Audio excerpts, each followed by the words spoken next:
So parole is denied for Susan Smith, the woman convicted of drowning her children 3 decades ago. The parole board denying it after she pled for her release after nearly 30 years behind bars. The 53-year-old killer mom addressed the board before her freedom was struck down and apologized for intentionally rolling her car into that lake with her toddler and infant inside back in November of 1994. Take a listen.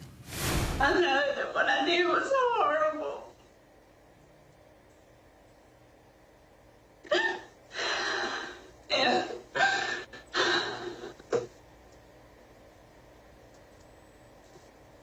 And I would give anything if I could go back and change it. And I love Michael and Alice with all my heart.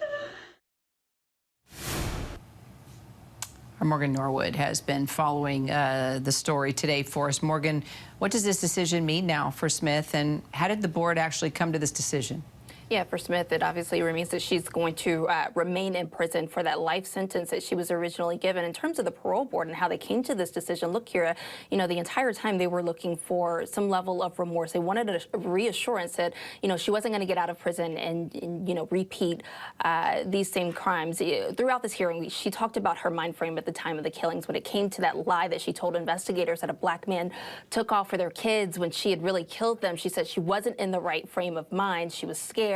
But she also said she had learned a lot and turned to God. But there was one moment I really think that the parole board really leaned into and that weighed heavily on them, is that the moment that she was asked about the infractions that she had while she was locked up, some of the trouble that she was in, even when she was behind bars, some of them pretty recent. She said that she's learned from those mistakes and that they were, quote, dumb choices. But look, between her statement and her attorneys, but then also, you know, her ex-husband, you know, advocating against this, you know, they really leaned into the mental health aspect, but saying that she struggled with her mental health even before the murders. But I think with all of that considered, the board came down to that unanimous decision to keep her behind bars.